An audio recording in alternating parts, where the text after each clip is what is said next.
Agora chamo o Tiago Proença de Moraes, nosso amigo, uma pessoa muito presente na diálise peritoneal do país e com colaborações em rede global.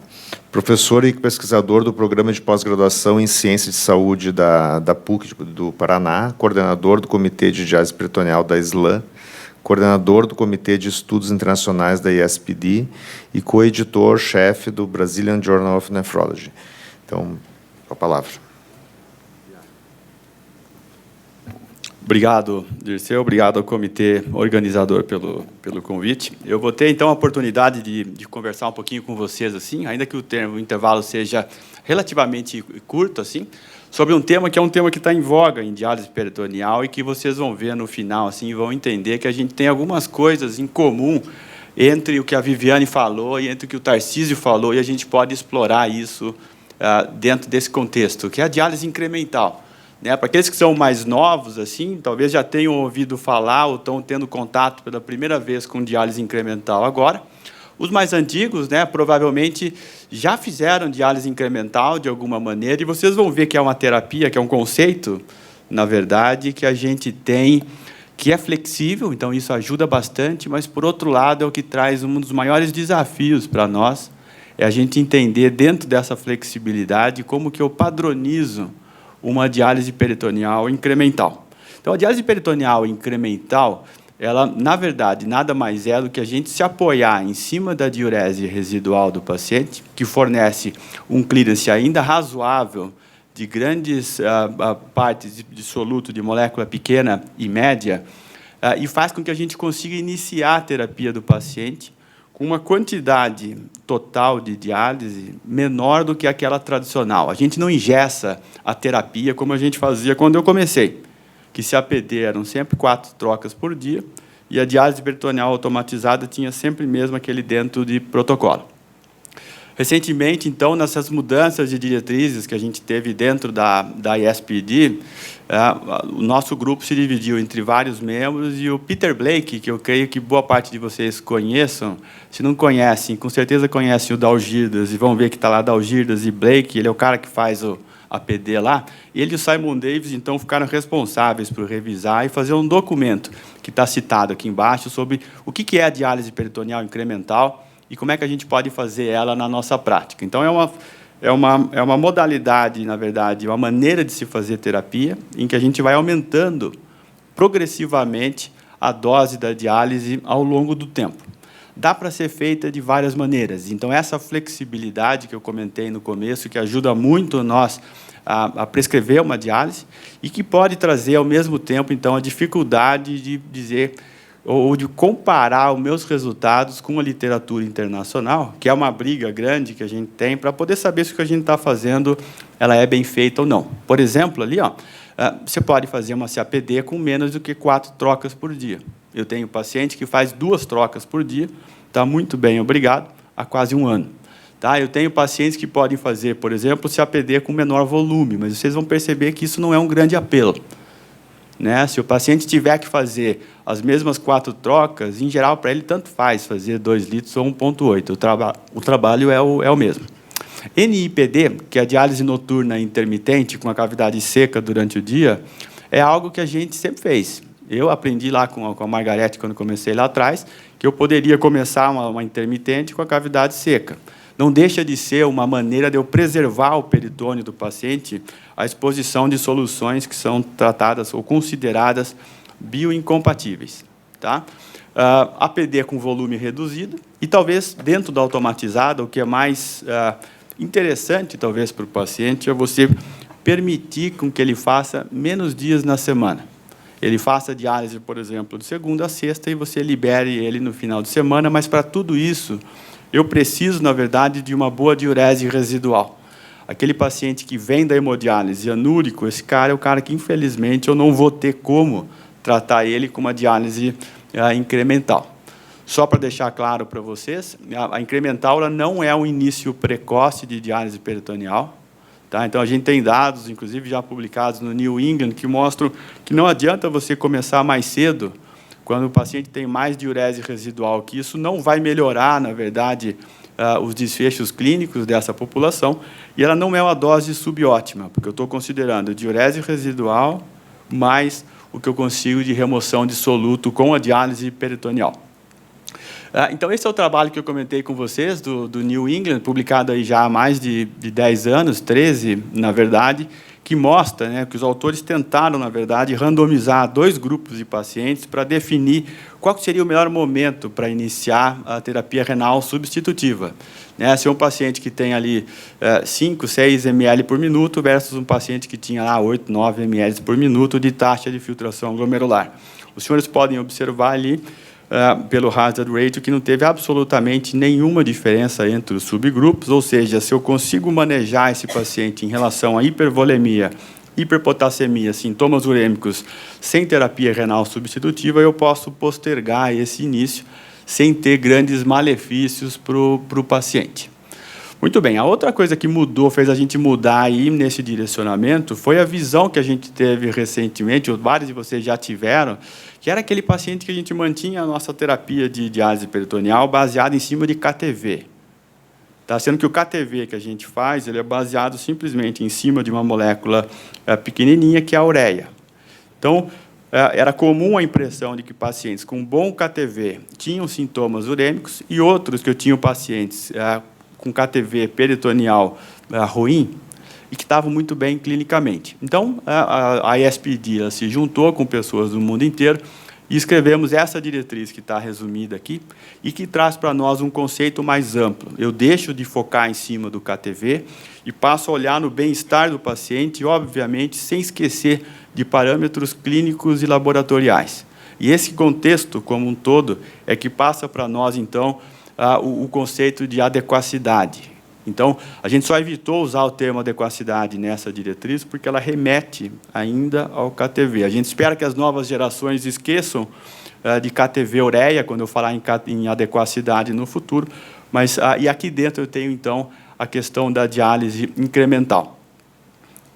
O grande problema dentro de você fazer uma diálise incremental é você definir estratégias que eu tenho para reduzir a progressão ou a perda da função renal residual nessa população. Então, existem alguns estudos, ainda que pequenos, que sugerem que a gente tem que ter sempre um bloqueador do sistema renina-angiotensina-aldosterona, que eventualmente ele vai preservar a diurese residual por mais tempo. Eu tenho aquela preocupação que eu preciso ter no controle volêmico adequado da minha população. Não é porque o cara está em diálise também que eu vou deixar ele tomar anti-inflamatório sempre que ele precisar. Se ele é um paciente que tem diurese residual, eu preciso tomar cuidado com contraste e com drogas nefrotóxicas em geral. É importantíssimo também você ter uma visão em relação a como se comporta, o que eu quero em relação à remoção de clearance de moléculas médias, que são moléculas maiores, difíceis, muitas vezes, de você remover em diálise. Próximo slide eu dedico a isso para vocês. E sempre, né, um comentário importante assim, quando você começa com uma terapia para um paciente menor em termos de trabalho para ele, é importante deixar claro que a doença subjacente que levou ele até a terapia renal substitutiva, ela está presente, ela vai continuar presente, e esse cara, no futuro, ele vai ter que ter uma dose mais alta de diálise. Se você não contar para ele que daqui a 1 ano você vai ter que aumentar uma bolsa de CAPD, ou você que vai ter que aumentar 1 ou 2 dias de diálise peritoneal automatizado, quando chegar lá na frente, ele vai dizer, eu não vou fazer. Tá? Então, você tem que, desde o início, falar assim, ó, você está no lucro agora, você está começando pequeno, mas lá na frente eu vou ter que fazer esses ajustes para você. É importante para entender, quando for falar de diálise incremental, como é que funciona para os nossos pacientes a relação de remoção de soluto pequeno e soluto de tamanho médio. Né? E esse é um trabalho interessante do PDI de 2001, que mostra para a gente ali, olha, em cinza claro, vocês estão vendo os valores de remoção de creatinina. Em preto, é beta-2 microglobulina. Observem vocês assim, ó, que conforme o número de trocas que vocês têm ali, 2, 3 ou 4, o maior número de trocas melhora a remoção de soluto pequeno, mas não melhora quase nada a remoção de soluto de tamanho médio, que é o caso do beta-2. O que faz ter um impacto em cima de remoção de molécula média é o tempo de permanência. e que daí para a molécula pequena não vai ter grandes diferenças. E isso aí vai ser fundamental quando você for definir a sua diálise incremental, se você quer, por exemplo, mexer mais no fósforo ou simplesmente em potássio ou algumas outras coisas. Uma estratégia interessante de você iniciar, que aqui no Brasil a gente sabe que é complicado, é, por exemplo, você fazer uma troca para um paciente ao dia com icodestrina, né, que tem um impacto financeiro, mas que tem um enorme resultado clínico para quem está começando em peritoneal. Tá? Como é que o paciente vê essa questão da incremental? Aparentemente, assim, o maior impacto em qualidade de vida, vocês vão ver nesse trabalho aqui, é em cima de pacientes que estão em CAPD. Aparentemente, por ter que fazer menos troca e você conseguir eventualmente ajustar o número de dias, são os pacientes que respondem proativamente ou que têm mais satisfação em fazer incremental. Né? Embora, nesse trabalho especificamente, quando a gente abordou e avaliou a automatizada, você não tinha dados sobre qual era o tipo de automatizada, se é aquele que eu reduzo o número de horas ou se é o que eu reduzo o número de dias. Tá? Então, isso aqui são trabalhos que a gente ainda tem que explorar na literatura. Algumas das vantagens da incremental, vocês já podem estar pensando, são benefícios financeiros, de tempo, e aqui uma das preocupações que a gente tem é que as soluções bioincompatíveis que a gente usa podem gerar, na verdade, uma perda de taxa de filtração glomerular, né, de redução de função renal residual. Esse é um trabalho do Scientific Reports, que é uma revista ligada à Nature, e ela mostra para a gente, assim, lembrando, isso aqui não é um estudo randomizado, tá? Mas eles têm dois grupos, um grupo com a dose cheia e um grupo com dose incremental, e o grupo com dose incremental ele teve um tempo maior com uma boa diurese residual, sugerindo, embora não possa afirmar pelo desenho do estudo, que essa terapia tem também alguns benefícios secundários em preservação de diurese residual. Tá? Muito bem, modelos que a gente pode eventualmente fazer, só para vocês entenderem, eu posso fazer uma CAPD com uma troca de codestrina ao dia, o Canadá tem feito isso algumas, mas eu preciso sempre levar em consideração qual que é a taxa de filtração glomerular que o meu paciente tem que ter. É fácil eu falar para vocês, façam o incremental, sem dar uma regra, né, que é aquela padronização que eu comentei com vocês antes. Então, esse trabalho especificamente, daí não dá para eu entrar em todos os detalhes com vocês, para não ficar muito longo, mas ele está em 2017 no PDA, e ele fala da cinética incremental em trocas de CAPD, e ele traz para nós uma informação, assim, nessa tabela que vocês estão vendo aí na tela, ele vai mostrar para nós, de acordo com 5, 6 tipos diferentes de prescrição, com concentrações diferentes de glicose, quanto que eu preciso ter de taxa de filtração glomerular para fazer 1, 2 ou 3 trocas de CAPD por dia. Tá? Então, isso daqui é o que vai basear, assim, né? Quando você fala assim, eu começo com 2 ou eu começo com 3. Essa é uma das maneiras com que a gente tem disponíveis. Uma outra coisa que você pode fazer, e que eu tento fazer na prática, até não ter uma padronização, eu começo logo naquele momento inicial, se é um paciente hipercatabólico, com a dose cheia, e 15 dias depois eu começo a reduzir. E aí eu consigo tatear até onde eu posso chegar. Para quê? Para que eu não comece com uma dose baixa, o paciente fique mal e já passe logo de início a informação de que a diálise peritoneal tem algum problema na remoção de solutos e tratamento desse paciente.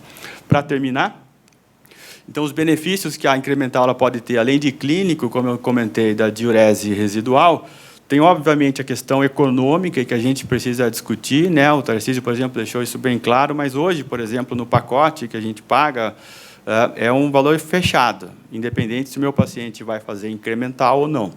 Né? Eu preciso de estratégias eventuais para observar que esse valor que eu uso para um cara que faz 15 dias, ou dizer 20 dias de diálise por semana, seja proporcional ao valor que eu estou pagando para ele, fora a redução eventual de custos ambientais, vamos dizer assim, para você utilizar menos solução, menos bolsa plástica e etc. A gente tem um grupo em discussão, em andamento, para padronizar essa diálise incremental, que deve estar disponível daqui a um ano e meio, pela ISPD. Tá?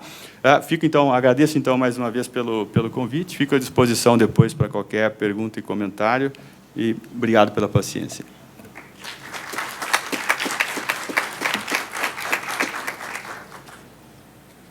Bom dia, obrigada pela apresentação de vocês. O Tarcísio nos salvou de um impacto que nós tivemos aí durante a pandemia, mas em especial da diálise peritoneal. Eu tive a oportunidade de assistir a apresentação de vocês pela Islã na quarta-feira e fiquei bastante curiosa em relação a um programa. É claro, assim, o nosso sonho é ter um programa como a doutora Viviane consegue fazer, de incrementar uma diálise peritoneal de urgência e ter uma adequação incremental para os pacientes em diálise peritoneal, mas a minha dúvida é a seguinte: vocês falaram sobre uma diálise híbrida, né? E aí a gente tem um impacto financeiro, porque vai cobrar como hemodiálise, vai cobrar como peritoneal, qual que é o impacto que a gente tem? Tarcísio, será que a gente vai conseguir algum incremento em relação a isso? Então, assim, quando que a gente consegue, um momento de, assim, para eu conseguir filtrar a macromolécula, eu vou dar uma melhora na ultrafiltração do paciente, o momento de a gente saber colocar e tirar o paciente dessa condição. E acho que é uma pergunta que vocês vão ter uma resposta muito mais pessoal, de experiência do serviço de vocês, do que econômica, né? Porque a gente faz o que tem que fazer, depois joga para o financeiro, não, depois o financeiro resolve, depois o pessoal administra, depois a administração vê. Obrigada.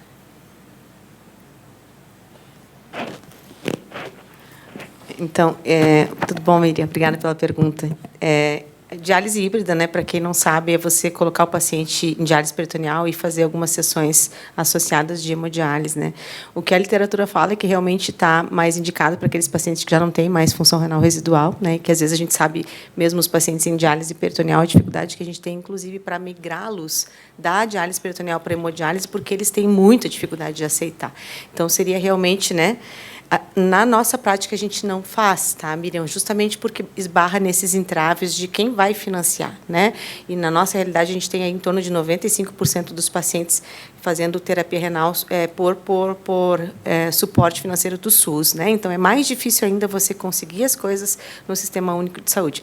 Mas eu acho que é questão, realmente, né, de repente, trazer a proposta para o sistema como um todo, que existe essa demanda, né? Porque quantos por cento dessa população vai ter essa necessidade? Né? Não é a maioria. Entende o que eu quero te dizer? Vai ser lá, os pacientes vão perder função renal residual, mas, ao longo do tempo, alguns vão transplantar, outros aceitam migrar para hemodiálise. Seria realmente um perfil específico de pacientes que às vezes você poderia manter em DP por um tempo maior se você conseguisse fazer uma sessão por semana de hemodiálise, né? Eu, particularmente, não sei se Tiago e Tarcísio, vocês conhecem algum serviço no país que faça isso pelo SUS, né? Eu desconheço, infelizmente, né, algum serviço. Você quer comentar, Tiago? Tarcísio?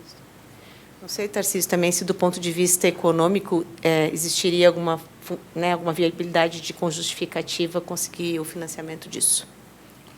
Do ponto de vista clínico, assim, o benefício é claro, principalmente para o paciente anúrico, que você tem um alto perfil de transporte de membrana. Esse cara se beneficiaria tanto do ponto de vista de qualidade de vida quanto financeiro. Uma sessão por semana, que nem a Viviane comentou, para você ultrafiltrar o que, ao longo da semana, a diálise peritoneal, por exemplo, teve dificuldade de remover, porque, ao longo do tempo, ele foi mudando as características de transporte dele. A grande dificuldade é custo, né? Você mostrar para o governo como que você vai fazer para mostrar que dá para fazer as duas terapias e como é que você vai cobrar elas ao mesmo tempo, né? Daí acho que o Tarcísio, mais do que eu, teria uma visão dessa de como que ele pode, como é que a gente pode fazer esse meio campo com o pagamento. Vamos lá. Foi me apresentada uma novidade, né? Então, sempre bom que a gente está aprendendo. Em tese, a questão da cobrança pelo Sistema Único de Saúde, ela é viável, porque ela existe uma questão de um paciente, um código para cobrança de 15 dias. Né? Na maioria das vezes, a gente acaba... Porque as APACs, elas não podem coexistirem, né? Elas não podem ser concomitantes. Eu não posso ter uma APAC aberta, quem não nos familiariza com o termo APAC, né? Autorização de procedimento de alto custo, ela não pode estar aberta ao mesmo tempo, né? Mas hoje tem a possibilidade, a PAC de 15 dias, geralmente ela é utilizada quando o paciente inicia a partir do 16º dia do mês, né? Ou quando ocorre algum tipo de intercorrência ou mudança de tratamento, né?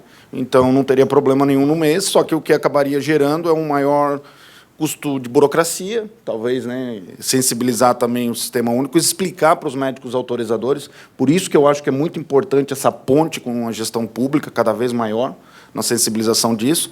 Você faz uma PAC de 15 dias, encerra com troca de tratamento e cobra as hemodiálises.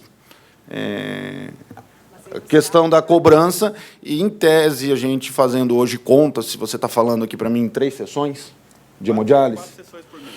está falando em 4 sessões de hemodiálise no mês, você está falando numa redução de custo, inclusive, para o Estado. Tá? Então, eu acho que é importante esse tipo de discussão, porque, principalmente, para mostrar, porque, infelizmente, né, como eu digo, assim, por mais que se tenta convencer o Estado pela questão da eficiência das terapias, da questão científica, a gente tem que ter muito a gente tem que sensibilizar também quem tem a chave do cofre. Tá? Infelizmente, parte desse princípio. Senão, não se viabiliza a medicina de qualidade. Esse é um processo que a gente tem que entender, e por isso que a gente defende muito esse trabalho de relações governamentais e institucionais, muito próximo à gestão, para sensibilizá-los entre esse processo. Então, por isso que essas criações dessas frentes parlamentares, tanto no Congresso Nacional como em alguns estados, o Rio Grande do Sul também possui, que eu saiba, tem alguns outros estados que também estão indo na mesma iniciativa, elas ajudam essa discussão. Tá? Mas, para fins de cobrança, há viabilidade, não vejo problema algum.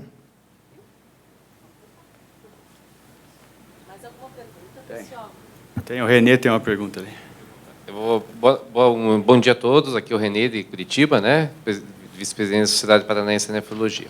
Não, eu queria fazer uma pergunta específica para o Tarcísio. Né? A gente sabe que já existem alguns modelos de políticas governamentais em outros países que já foram tentados, não vou dizer que com sucesso, mas que tiveram uma eficiência melhor em relação a outros países. Né? Eu destaco aqui a Austrália, Taiwan, Hong Kong e México.